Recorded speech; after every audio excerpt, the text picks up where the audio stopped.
Let me start with Jerry, because the project really did start with you growing out of your interest, I gather, longtime interest in Carl Sandburg.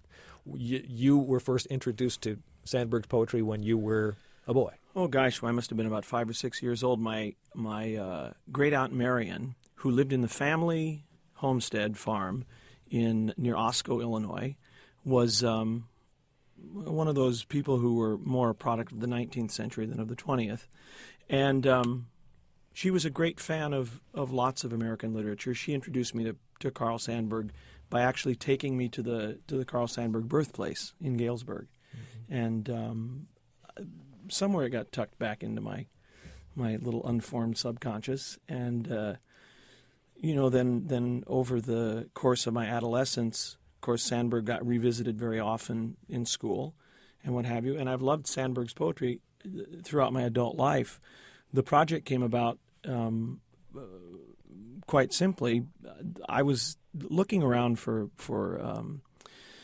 texts which I could commission to have set to music by living composers.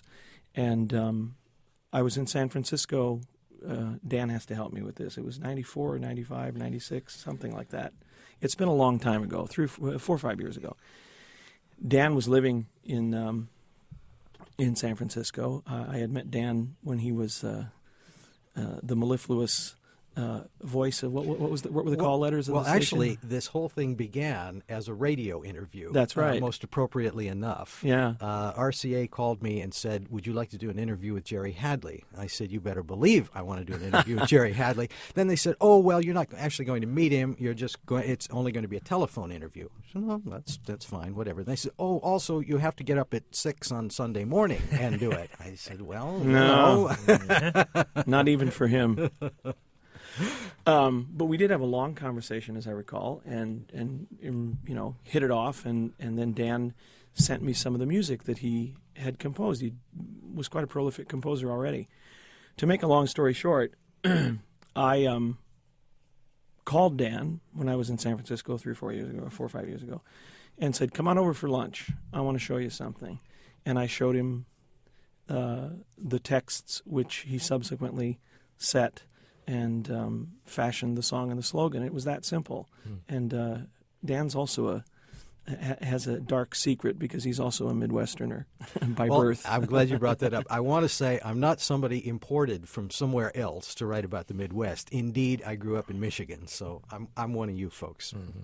Yeah. Well, then let me ask you, Dan, when you approached writing music to go with this poetry, how did you even begin? With a feeling. I read the poetry. Actually, Jerry read the poetry to me. Jerry selected the poetry, and he did a wonderful job of picking out from many, many poems by Carl Sandburg that declaim beautifully but don't really sing. He picked out text that really does sing. And when he read it to me, I was very moved by it. And essentially in composing, that's what I do. I feel something, an emotion, and I mean emotion in the most liberal sense of the word, most encompassing sense of the word, and feel it and get into it, and eventually it starts to come out as notes. The thing that I love about Dan's music is, just so that nobody mistakes it, Dan is a profoundly gifted musical craftsman who manages to trust his intellect enough and trust his training enough to allow his heart to be fully engaged at all times. And that's a pretty unbeatable combination. Well, it's hard not to do with a text like that. It's really hard not to do. I think. Could I inject something at this point? Sure. Listening to what the two of you just said, they both do that. Jerry Hadley does that with his voice. I've thought in the past, I've never told him this, but in terms of classical music, classical singing, and operatic singing, and sometimes quasi-operatic, when he's not singing grand opera. But Jerry, to me, is a kind of Tony Bennett and Frank Sinatra of classical music. And when I say that as a compliment, in that he so trusts his musical ability and his capacity as a singer and has the intellect and the heart to allow what the music means, what the words mean in the music. That's what comes out of Jerry Hadley, and that's part of Jerry's gift.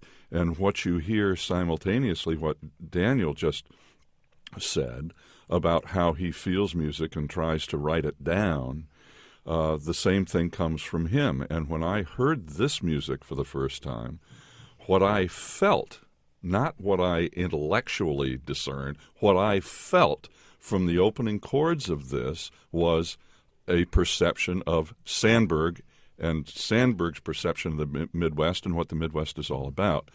And I don't mean now Midwest. I'm talking about traditional, decades, not only decades, but, centuries of Midwest and what's here. But even though that's what they've done. Yeah, even though he's not talking about the Midwest of today, though, I think he's talking about a set of values and a spirit that still permeates the lives of all the people that live here. For anyone who might just have tuned in, I should introduce you all again for the listening audience. Here in the studio with us, singer Jerry Hadley, David Hartman, and composer Daniel Stephen Crafts. They are all here for this is the world premiere, right? First time anywhere? World premiere of the song and the slogan. Of the song and the slogan. This is a work with music by Daniel Stephen Crafts, inspired by, including poetry of Carl Sandburg. Jerry's going to be performing, and David will be here as reader.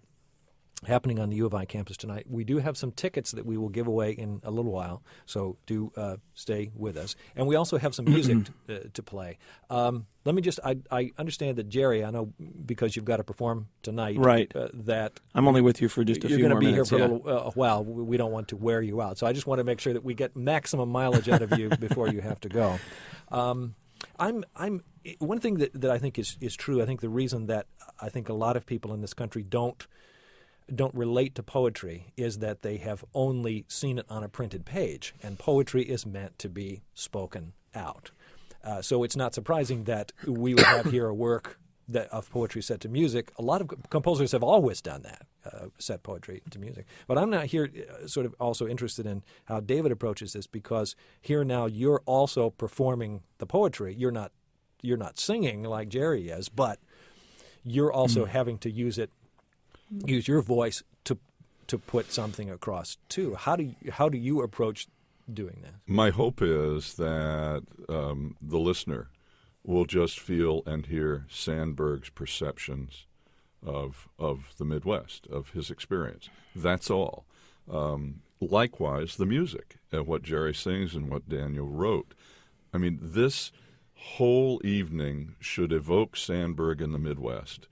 And all of us need to get past our experience and our technique and all of that stuff, so that whoever comes to hear this program tonight will sit there and literally be absorbed or absorb Sandberg and the Midwest. That's what we hope happens. But you're selling yourself a little short, though, because not only a lot of people know you as the great ambiance of Good Morning America, but don't let us forget that he's also an actor, and you also have a dark secret that you started out as a singer too, right? Bad. I know. Well, once Jerry goes, you can do it. I can do a job. What was that? Yeah, what was cool. that? What was that little tune you were in? Was it called Hello, Dolly? Was that it? Was that it? I thought so. That's it. On Broadway. I'm not I think familiar it was. with that. No. When was that? That was really. It was about history, right? a well-endowed country western singer who goes on to big things. Oh yes. I think I do recall. Yeah. Well, at some point here, we want to play some music. You think now would be a good time to? Probably a good do idea. that. Since we've been blowing smoke for a while, we might as well actually hear some of the music. All right, let's do it. And maybe I should say goodbye now, and you can play the music, and I hope everybody turns out tonight, and I will certainly do my best not to screw up, and I know that David will do the same. So we'll Not try that to. we're defensive or fearful No, about the evening's premiere. No. Well, I was no. about to observe that, it was someone who just says, I'll do my best not to screw up. That's, is that really going to get the people out there? Well, but I mean, that's very Sandbergian, it's a very common man sort of thing. Humility, appropriate Yeah, level of humility. you got to get out with the people is my attitude. Yes. Well, Jerry Hadley, thank you very Thanks, much David. for being here. And folks here in and around Champaign-Urbana will have the opportunity to hear him in this work tonight. And as I said, little bit, we have 6 pair of tickets that we're going to give away. But at this point, perhaps we should give people an opportunity to hear some of the music that they'll be performing tonight.